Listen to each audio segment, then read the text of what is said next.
Welcome back. Our next guest was inspired to become an astronaut at 9 years of age when he watched Neil Armstrong walk on the moon. Over 55 years since the moon landing, Chris Hadfield has gone on to become one of the most prolific astronauts in history, completing 3 trips to the International Space Station and 2 spacewalks. Good morning to you, Chris. Good morning. Lovely to join you both. It's fantastic to have you here with us on the sofa. Thank you for opening the door for me. It was very kind. Letting you in. And sorry I didn't bring you the tea, but we hope we got you sorted. With the tea. Hey, tell me, forget all this spacewalks rubbish or whatever else. I believe you become a grandfather. You have a 2-week-old granddaughter. I have in Dublin. An Irish granddaughter, yeah, born here, and I'm so excited. And she's just starting to focus her eyes and look at me in the eye now. Her name's Wren, W-R-E-N, Wren, and my daughter's a professor here at Trinity, and I'm as excited as a person can be to have a granddaughter like that. It's lovely. It's your second grandchild. Our second granddaughter, yeah, that's right. And the other one, when she finds out she's no longer my screensaver, she'll be not too happy. Anyway, that's not delightful. Good. I'm You'll have to swap. Wealthy man to have 2 granddaughters. It is it's so lovely. And you're always going all over the place. You're in Ireland a lot because of your daughter, of course.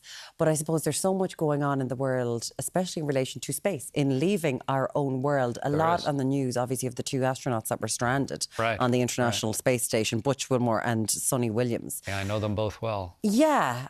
Like, how are they? I'm assuming that they're... Well, actually, they were never stranded in space, but now they're stranded on Earth. They can't leave. It's kind of sad. On the space station, they were going around the world 16 times a day and of the place that they wanted to be, and it's what astronauts do. It was kind of a funny misrepresentation by a lot of media that they were stranded on the space. That's what astronauts do for a living. So they were never stranded. It was quite interesting because it was in the news last week talking about putting blame, and they weren't putting blame on anybody. Butch was incredible, wasn't he? Yeah, but it's actually interesting the take that you had, because I gather they were only meant to go to the space station for a week. They ended up being there an awful lot longer. But that's kind of living out your dream. That's what you want to do. Imagine if you had trained for 5 years and then you took the enormous risk to fly a brand new rocket that no one had ever flown and a spaceship no one had ever flown. Take that huge risk and get to the space station and then come home after only 8 days. What a waste. Yeah. To be able to stay for 8 months, a much more fulfilling purpose to what they were doing. And that's how they felt about it. Sonny was commander of the space station. They did spacewalks to help do things outside. They had and they both want to fly in space again. So I think that's the true measure of their point of view. But there's all sorts of people piling on politics on top, which is typical, but kind of irrelevant. When you're being explorers, like essentially you're exploring that new frontier of everything that you're doing, because up on the space station, there is so many experiments being done. Like, it's a very active place. Well, imagine if in the last 90 minutes, instead of being here in the studio, the 2 of you had gone around the world once. And you'd seen the entire planet out your window. And you'd been working on 200 experiments from top-end researchers all around the world. And you were floating weightless the whole time. It's a magnificent, amazing, new human experience.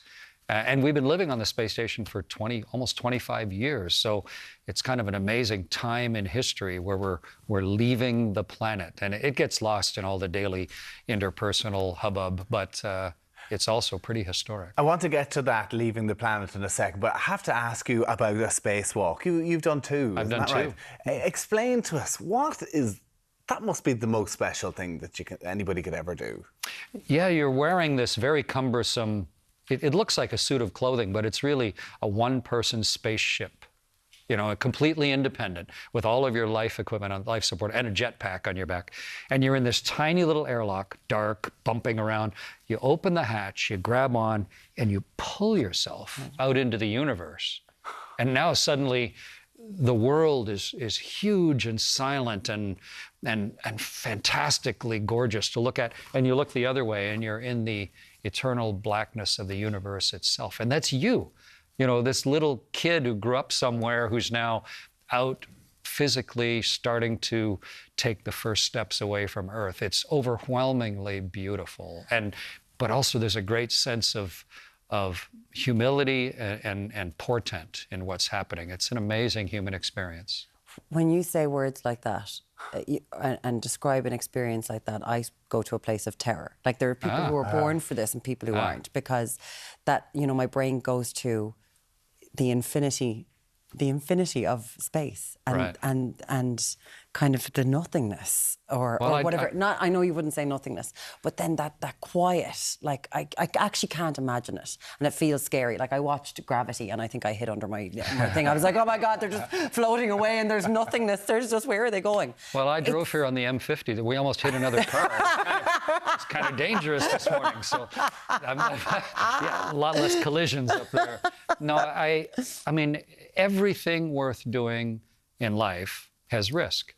Everything that's really worth doing has some level of risk. Learning to ride a bike or get married or have a child or whatever, they're all risky things. The real question is this a risk that you want to take? And then do it as well as you possibly can. And I dreamed about it since I was 9, and it was better than I dreamed it would be. Was it? It's spectacular. While I was outside, we went through the aurora of the world, through like the northern lights, but in this case the southern lights, south of Australia.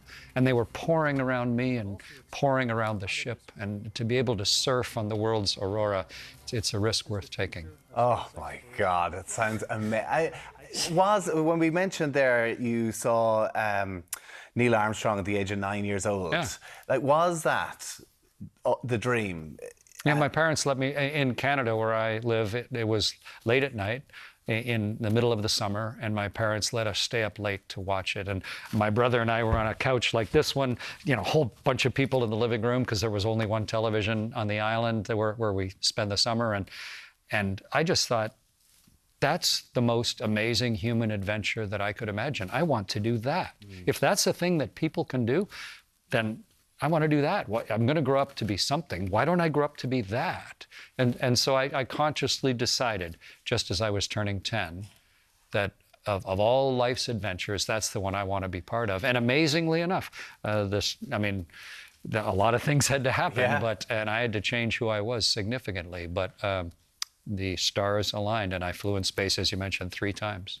The person you've changed to become is, you know, it's like listening to a space philosopher. Like, it's unbelievable.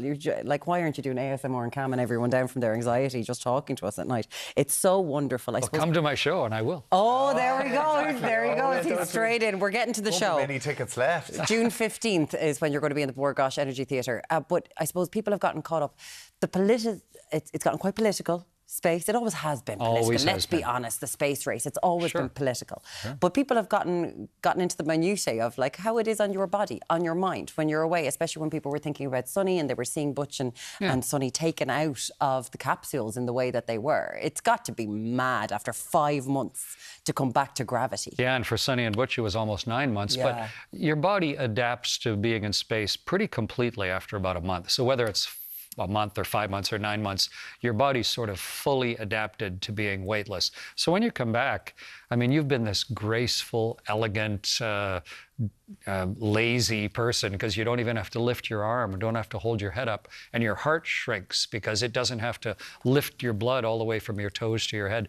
So when you come back, there's a lot of time to get your body back in shape. But Sunny, she's already run a 3-mile run since she got back, and she's very fit. She runs marathons, so she's fit. Wow. And she's keen to fly in space again. So some things are just worth doing, and that's what Sonny and Butch have said over and over again. But you're right, there's always politics at that scale.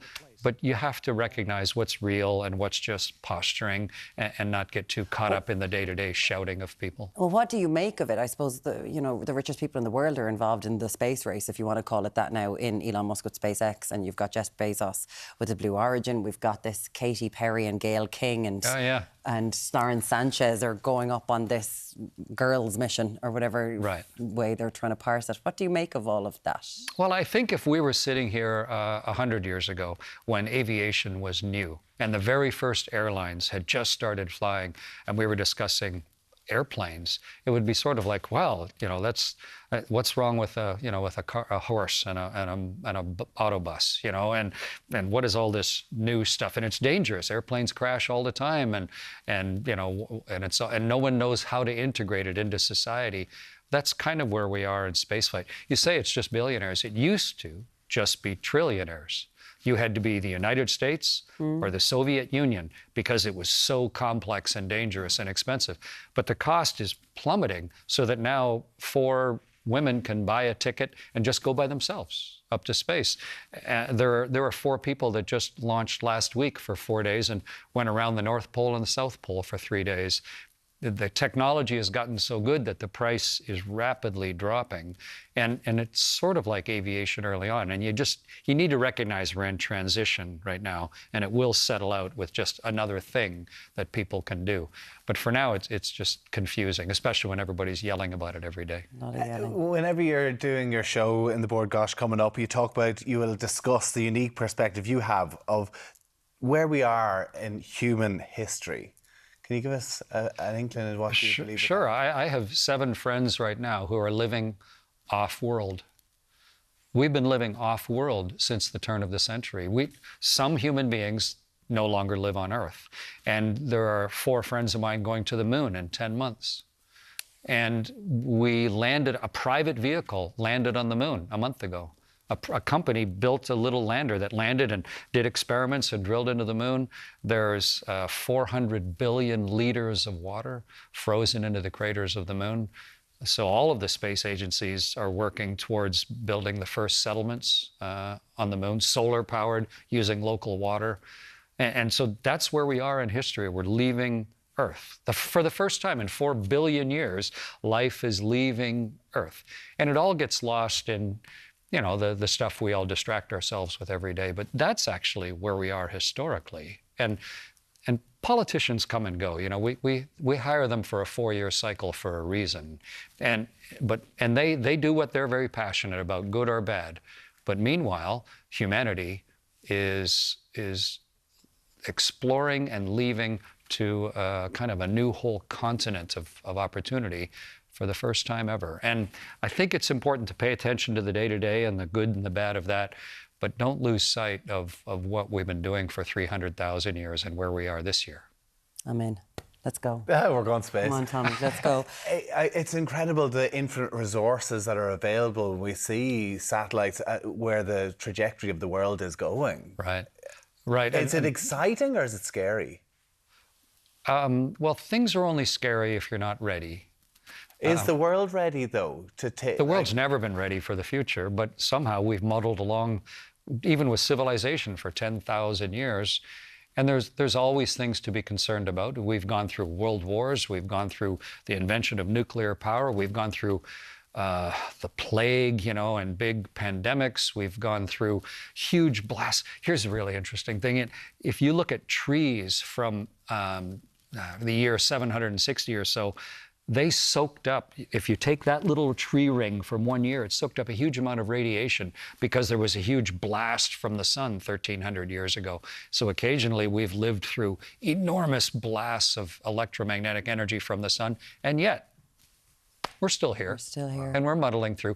And it seems hard now because we're the current crop of adults, but all those previous crops of adults had to face up to it and put it on their shoulders and move forwards. Can we just finish before we go as well? Your cover of Space Oddity by David Bowie, a lot of people will recognise you from that video. Why did you do that? It was I've always been a musician, and there's a guitar permanently up on the space station. I wrote and recorded a whole album of music when I was supposed to be asleep up there.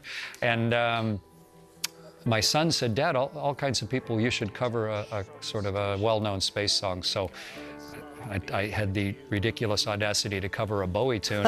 But Bowie loved it. He said very complimentary things, and he always dreamed of flying in space. So anyway, all kinds of stuff. I have a new book coming out as well. That's Final Orbit. Final Orbit, that is getting rave early reviews. It's my 3rd in a thriller fiction series, and it's selling great all around the world. Been a bestseller. So yeah, all kinds of fun stuff happening. 6-book 3rd in this thriller fiction. It's out in October. It's available for pre-order now. That's Final Orbit, and you're going to be in Bord Gáis Energy Theatre on June the 15th for a journey into the cosmos. So you can get tickets on Ticketmaster. There's 2 shows that day. In between, he'll have the granddaughter, and then he'll talk to you. And a busy man. Lovely Ren. Chris Hadfield, a pleasure. Thank you so much. A delight to talk with you. Lovely. Thank you, Chris. Thanks. Really enjoyed that.